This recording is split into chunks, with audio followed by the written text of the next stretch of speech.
Masalah Tuan Presiden. Bab 763.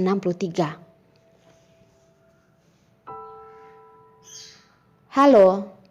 Vanessa pun tersenyum dengan lembut, mengulurkan tangan kepada Orila. Aku adalah Vanessa.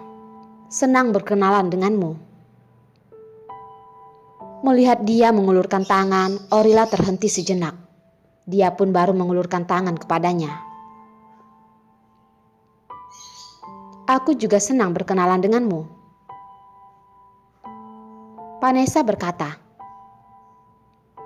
kamu dan Lyota adalah teman. Tentu umurku lebih tua darimu. Kalau kamu tidak keberatan, bolehkah aku memanggilmu Orila? Sejujurnya membiarkan orang yang baru dikenal dan juga saingan cintanya memanggil namanya sendiri, Orila menolaknya. Tapi setelah mendengar suara lembut Vanessa, melihat senyumannya, Orila tidak ada cara untuk menolaknya. Dengan terpaksa menganggukkan kepala. Ya, boleh. Orila. Vanessa memanggil namanya 2 kali. Nama ini sangat bagus, seperti orangnya yang disukai banyak orang. Membuat orang suka. Jika suatu hari gadis yang berdiri di hadapanmu itu adalah tunanganmu. Waktu itu, apa kamu masih akan mengira dia sangat bisa membuat orang lain menyukainya? Orila berpikir dengan cemberut. Nona Vanessa, Orila, kalian semua adalah temanku. Selanjutnya, kalian juga temanku. Lyota pun memotong pembicaraan. Baiklah, jika Orila bersedia, boleh memanggilku kakak Vanessa. Aku punya 1 adik lagi. Mungkin karena gadis ini adalah anak kesayangannya Miguel, jadi Vanessa sekuat tenaga berusaha menjaganya. Orila terdiam. Dia tidak bisa berkata apa-apa. Dengan Vanessa berteman, kemudian bagaimana bisa dia mengurus hubungannya dengan Abang Hansel? Harus berebut lelaki dengan saudaranya sendiri? Dia tidak bisa melakukan itu. Jika diam-diam mundur, selanjutnya tidak bertemu dengan Abang Hansel, dia lebih tidak bisa melakukannya. Orila mengerutkan alisnya dan pergi bersamanya. Orila, kakak Vanessa sangat baik. Dia sangat baik terhadap wanita yang lebih muda darinya. Bahkan dianggapnya sebagai adiknya sendiri. Kamu jangan khawatir. Keraguan Orila membuat Lyota mengira dia sedang khawatir tentang karakter Vanessa. Ditambah tatapan dia tentang penampilan Vanessa. Dalam hati Orila, dia tidak berani memanggilnya kakak. Hanya berteriak, "Kakak Vanessa?" "Iya." Vanessa menjawab dengan pelan. Wajahnya memancarkan senyuman yang sangat lembut. "Karena kita sudah bertemu, jadi sekarang aku mentraktir kalian makan." "Baiklah kakak, aku ingin pergi makan makanan lokal spesial." Mendengar soal makanan, Lyota langsung mengedipkan kedua matanya. Jadi Orila bersama dengan Lyota dan Vanessa pergi bersama ke restoran lokal yang sangat terkenal. Di dalam perjalanan, Lyota bertanya-tanya kepada Vanessa. Namun Orila, 1 kata pun dia tidak bicara. Hanya diam-diam mengamati tunangan Abang Hansel itu. Ucapan Vanessa selalu tepat, tidak ringan dan berat, tapi lembut. Saat dia tersenyum sangatlah cantik. Dia benar-benar wanita yang sangat lembut dan cantik. Lembut, cantik, dan baik. Banyak pria yang tergoda oleh wanita seperti ini. Abang Hansel sebenarnya ada perasaan apa kepadanya? Abang Hansel mungkin juga menyukai Vanessa. Wanita itu pun bisa menyukainya. Mana mungkin Abang Hansel tidak menyukainya? Jika Abang Hansel menyukai Vanessa, jadi perasaan Abang Hansel terhadap Orila bagaimana nantinya? Atau mungkin Abang Hansel memperlakukan dia seperti anak yang baru beberapa tahun. Perasaan dia sama seperti waktu kecil. Tidak ada perasaan antara pria dan wanita. Oh, Kakak Vanessa, kamu belum memberitahuku. Hari ini kamu sedang apa? Baru saja duduk, Liota pun bertanya. Vanessa melirik Orila lalu berkata, hanya berjalan-jalan, memahami keadaan sekitar, dan sebisa mungkin membantu kakak Miguel. Kakak Vanessa, kamu emang baik. Patutnya hanya kamu yang cocok dengan kakak Miguel, kata Liota. Mendengar Vanessa juga membantu Tuan Presiden, hati Orila tidak bisa berkata apa-apa. Dia bahagia untuk Abang Hansel, tapi dia hanya khawatir hubungan antaranya dengan Abang Hansel bisa melukai hati Vanessa. Vanessa adalah tunangan Abang Hansel.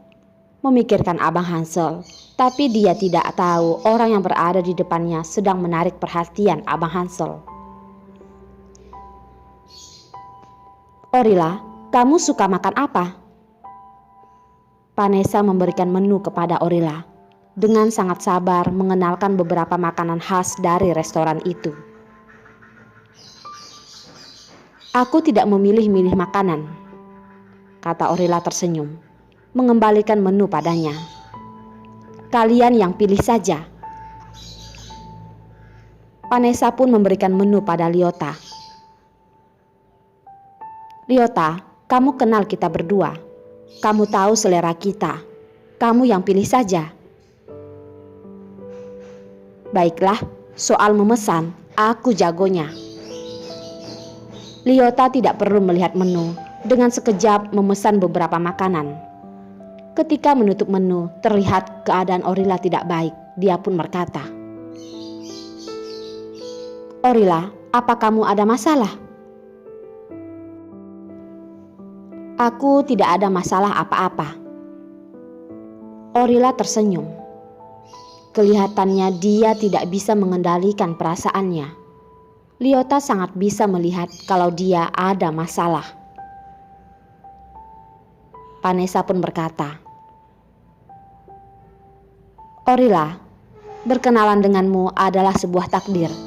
Semuanya adalah wanita, jadi jangan ada yang disembunyikan. Baiklah, kakak Vanessa. Setiap memanggil kakak Vanessa, hati Orila merasa bersalah.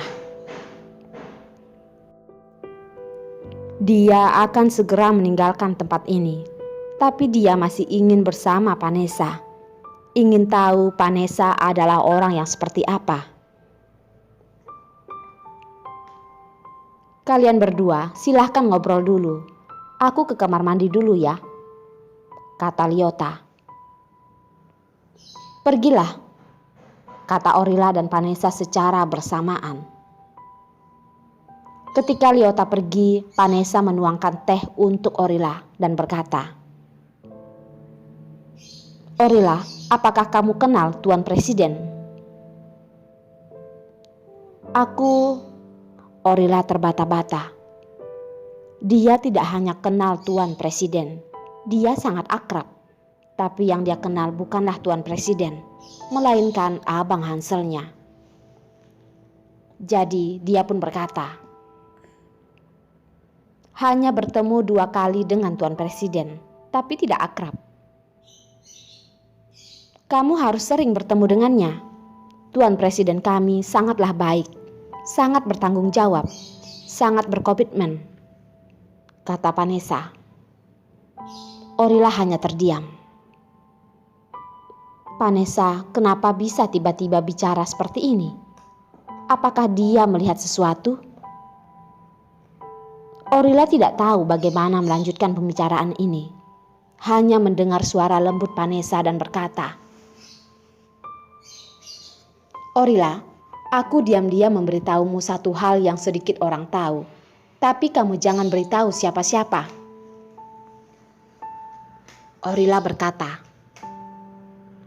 Kakak Panesa, jika masalah orang lain tidak boleh tahu, aku tidak mau mendengarnya. Aku takut tidak sengaja mengatakannya nanti.